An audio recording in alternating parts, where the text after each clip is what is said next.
বিসমিল্লাহির রহমানির রহিম। পরম করুণাময় অসীম দয়ালু আল্লাহর নামে শুরু করছি। নিশ্চয়ই আল কুরআনে আল্লাহ সুবহানাহু ওয়া তাআলা হযরত ইউসুফ আলাইহিস সালামের এই কাহিনীকে আহসানুল কাসাস বা সেরা কাহিনী বলে আখ্যায়িত করেছেন। এটি কেবল প্রেম বিরহের গল্প নয়, বরং এটি চরম ধৈর্য, আল্লাহর প্রতি অবিচল বিশ্বাস, প্রলোভনের মুখে সততা এবং ঐশ্বরিক ক্ষমার এক মহাকাব্যিক নিদর্শন। ইউসুফ জুলেখা এক মহাজাগতিক প্রেমের অপাখ্যান। ধূসর মরু প্রান্তরের ওপর তখন রূপালী চাঁদ জ্যোৎস্না বিলাচ্ছিল।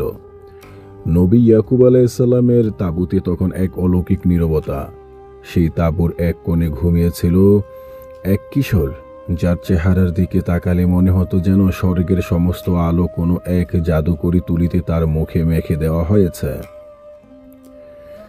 সে আর কেউ নয়, ইয়াকুব আলাইহিসসালামের প্রাণপ্রিয় পুত্র ইউসুফ। সেদিন ভোরে ঘুম থেকে উঠেই ইউসুফের চোখে মুখে এক অদ্ভুত বিস্ময়ের আভা দেখা গেল। সে দ্রুত পায়ে তার পিতার কাছে ছুটে গেল। হে আমার পিতা, আমি স্বপ্নে দেখেছি 11টি নক্ষত্র, সূর্য এবং চন্দ্র, তারা সবাই আমাকে সেজদা করছে। হযরত ইয়াকুব আলাইহিসসালাম ছিলেন একজন নবী। তিনি স্বপ্নের মজেজা বুঝতে পারলেন। তিনি বুঝতে পারলেন এই সন্তান সাধারণ কোনো বালক নয়। মহান আল্লাহ তাকে দুনিয়া ও আখিরাতের এক বিশাল মাকাম দান করতে যাচ্ছেন। কিন্তু একই সাথে এক অজানা আশঙ্কাবিদ্ধ পিতার বুক কাঁপিয়ে তুলল। তিনি ইউসুফকে জড়িয়ে ধরে ফিসফিস করে বললেন, বৎস, তোমার এই স্বপ্নের কথা তোমার ভাইদের কাছে ভুলেও প্রকাশ করো না। শয়তান মানুষের প্রকাশ্য শত্রু। সে তার হৃদয়ের হিংসার আগুন জ্বালিয়ে দিতে পারে, কিন্তু নিয়তির লিখনকে কে খণ্ডাতে পারে? ইউসুফের সৎ ভাইয়েরা আগে থেকেই পিতার অতিরিক্ত ইউসুফ প্রীতি নিয়ে ঈর্ষার জ্বলছিল। তারা এক গোপন ষড়যন্ত্রে লিপ্ত হল। কুয়োর অন্ধকার ও কাফেলার আগমন। ভাইদের চক্রান্তে একদিন ইউসুফকে মরুভূমিতে মেঘোয়া করার বাহানায় নিয়ে যাওয়া হলো। পিতার বুক থেকে কেড়ে নিয়ে তারা সেই নিষ্পাপ কিশোরকে এক গভীর অন্ধকার কুয়োর মধ্যে নিক্ষেপ করল। জামায় ছাগলের রক্ত মাখিয়ে পিতার কাছে এসে তারা কাঁদো কাঁদো গলায় বলল, পিতা, ইউসুফকে নেকড়ে ভাগে খেয়ে ফেলেছে। ইয়াকুব আলাইহিসসালাম এই মিথ্যা বিশ্বাস করলেন না, কিন্তু আল্লাহর ফয়সালার ওপর সবর করলেন। দীর্ঘ সময় ধরে কেঁদে কেঁদে তার চোখের জ্যোতি হারিয়ে গেল। এদিকে সেই অন্ধকার কুয়োর তলদেশে, যেখানে আলোর একটা কণাও পৌঁছাচ্ছে না, সেখানে একা বসেছিলেন কিশোর ইউসুফ। কিন্তু যার সাথে স্বয়ং রাব্বুল আলামিন আছেন, তার কিসের ভয়? আল্লাহ তার অন্তরের উহি নাজিল করলেন যে এমন এক সময় আসবে যখন তারা তাদের এই অপরাধের কথা ভুলেও যাবে, আর ইউসুফ তাদের সামনে এক মহাশক্তিধর শাসক হিসেবে দাঁড়াবেন। কিছু সময় পর তৃষ্ণার্ত এক বণিক কাফেলা সেই কুয়োর পাড়ে এসে দাঁড়ালো। তারা পানি তোলার জন্য বালতি নিচে ফেললো, কিন্তু বালতি টেনে তোলার সময় তারা ভারী অনুভব করলো। উপরে তুলতেই কাফেলার সর্দার চিৎকার করে উঠল, কি আনন্দের কথা! এই যে এক অপরূপ সুন্দর বালক। কাফেলাটি ছিল মিশরের দিকে ধাবমান। তারা ইউসুফকে এক ক্রীতদাস হিসেবে বন্দী করে মিশরের বাজারে বিক্রির উদ্দেশ্যে নিয়ে চলল। চন্দ্রিমা এবার মিশরের সূর্য হতে চলেছে। মিশরের বাজারে নক্ষত্রের উদয়। মিশরের দাস বাজারে সেদিন তিল ধারণের ঠাঁই ছিল না। চারদিকে কোলাহল, দাস দাসীদের কান্নাকাটিয়া, ক্রেতাদের হাক ডাক। কিন্তু যখন ইউসুফকে সেই মঞ্চে দাঁড় করানো হলো, পুরো বাজার মুহূর্তের মধ্যে স্তব্ধ হয়ে গেল। মিশরের মানুষ কখনো এমন রূপ দেখেনি। যেন কোনো নশ্বর মানুষ নয়, এক পরম পবিত্র ফেরেশতা নেমে এসেছে মর্তে। তার রূপের আলোয় চারপাশ আলোকিত হয়ে উঠল। মিশরের আজিজ প্রধানমন্ত্রী কিতফির স্বয়ং বাজারে এসেছিলেন। তিনি ইউসুফকে দেখেই চিনে নিলেন যে এই বালক সাধারণ নয়। তিনি এক বিপুল অর্থের বিনিময়ে ইউসুফকে কিনে নিলেন এবং নিজের প্রাসাদে নিয়ে এলেন। প্রাসাদে এনে তিনি তার রূপসী স্ত্রী জুলেখাকে বললেন, একে যত্নে রাখো।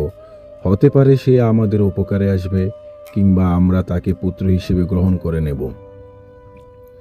জুলেখা তখন মিশরের শ্রেষ্ঠ রূপসী, অহংকারী আর বিলাসিতার চূড়ায় থাকা এক নারী। কিন্তু প্রথম যেদিন তার চোখ ইউসুফের ওপর পড়ল, জুলেখার হৃদয়ের সিংহাসন কেঁপে উঠল। সে বুঝতে পারল না এই দাস কোনো সাধারণ মানুষ নয়, বরং তার আত্মার সমস্ত শান্তি কেড়ে নিতে আসা এক অলৌকিক সত্তা।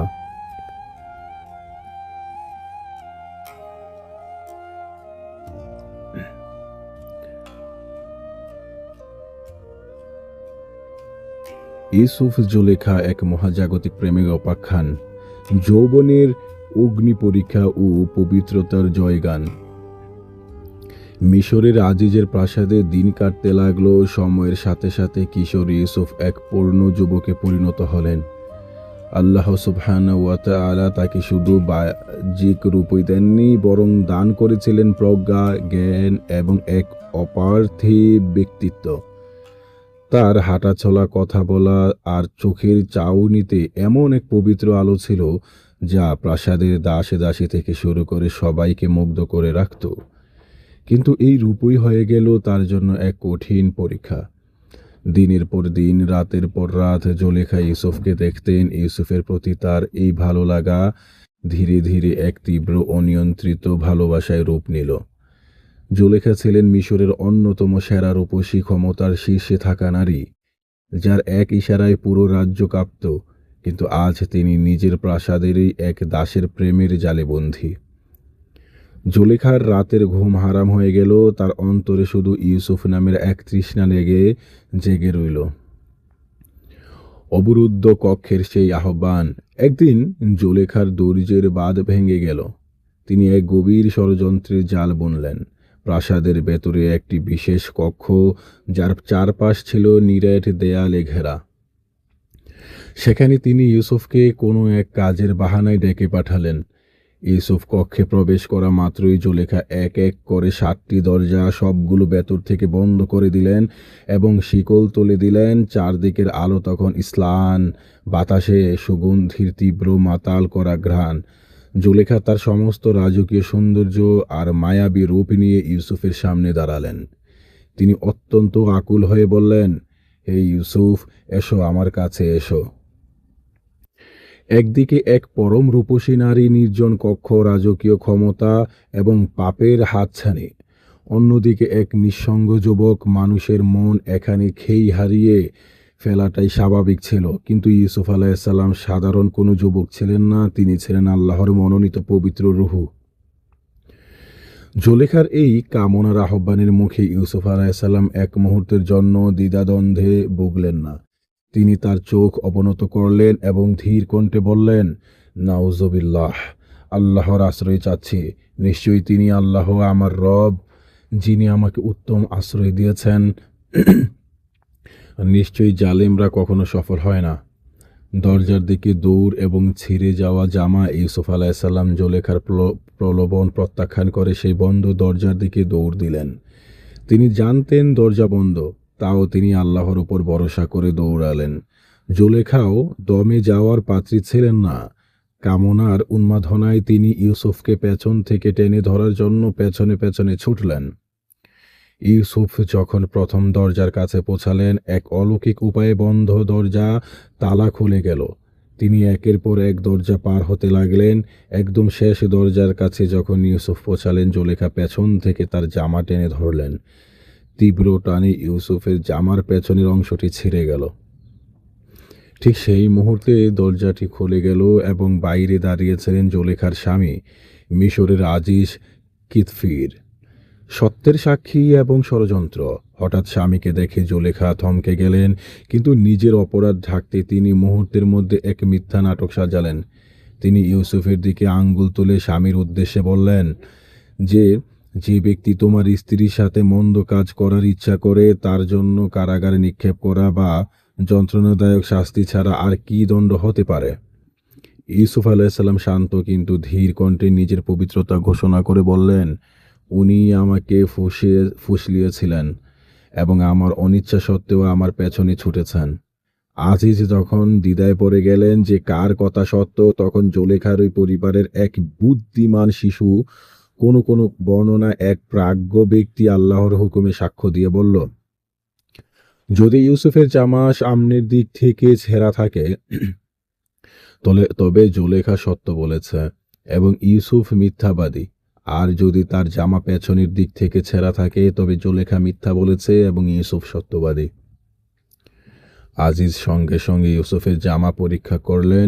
তিনি দেখলেন জামাটি পেছন থেকে ছেঁড়া। সত্য দিবালোকের মতো স্পষ্ট হয়ে গেল। লজ্জিত ও ক্ষুব্ধ আজিজ জুলেখাকে বললেন, নিশ্চয়ই এটি তোমাদের নারীদের চক্রান্ত। তোমাদের চক্রান্ত অত্যন্ত ভয়ানক। আর ইউসুফকে বললেন, ইউসুফ, তুমি এই বিষয়টি গোপন রাখো, কাউকে বলো না। মিশরের নারীদের কানাঘুষা ও জুলেখার বুধসভা। যদিও আজিজ বিষয়টি গোপন রাখতে চেয়েছিলেন, কিন্তু প্রাসাদের ভেতরের এই মুখরোচক খবর পুরো মিশরের অভিজাত নারীদের মাঝে ছড়িয়ে পড়ল। শহরের মহিলারা কানাঘুষা করতে লাগলো, আজিজের স্ত্রী নিজের দাসের প্রেমে মত্ত হয়েছে, সে তো একবারে পথভ্রষ্ট হয়ে গেছে। এই সমালোচনা জুলেখার কানে পৌঁছালে তিনি এক অভিনব ও চতুর পরিকল্পনা করলেন। তিনি শহরে সমস্ত উচ্চবংশীয় ও অহংকারী নারীদের তার প্রাসাদে এক রাজকীয় ভোজসভার আমন্ত্রণ জানালেন। ভোজসভায় সমস্ত নারীর সামনে সুস্বাদু ফল এবং তা কাটার জন্য প্রত্যেকের হাতে একটি করে ধারালো ছুরি দেওয়া হলো। যখন নারীরা ফল কাটতে ব্যস্ত, ঠিক সেই মুহূর্তে জুলেখা পর্দার আড়াল থেকে ইউসুফকে আদেশ করলেন, ইউসুফ, এদের সামনে এসে দাঁড়াও। ইউসুফ আলাইসাল্লাম যখন ধীর পায়ে সেই সভাকক্ষে এসে দাঁড়ালেন, তার অলৌকিক রূপের আলোয় পুরো কক্ষ যেন ঝলমল করে উঠল। মিশরের সেই অহংকারী নারীরা ইউসুফের সৌন্দর্যে এতটাই বিমোহিত ও আত্মহারা হয়ে গেল যে ফলের বদলে তারা নিজেদের হাত কেটে রক্ত গঙ্গা বইয়ে দিল, অথচ তারা টেরই পেল না। তারা বিস্ময়ে চিৎকার করে উঠল, হাসা লিল্লাহ, আল্লাহ পবিত্র, এত কেন মানুষ নয়, এ তো কোনো মানুষ নয়, এ তো এক সম্মানিত ফেরেশতা। জুলেখা তখন বিজয়ী হাস্যে তাদের দিকে তাকিয়ে বললেন, এই তো সেই যুবক যার জন্য তোমরা আমাকে নিন্দা করেছিলে। আমি তাকে পেতে চেয়েছিলাম, কিন্তু সে নিজেকে বাঁচিয়ে রেখেছে। এখনো শোনো, সে যদি আমার কথা না শোনে তবে তাকে অবশ্যই কারাগারে যেতে হবে এবং লাঞ্ছিত হতে হবে।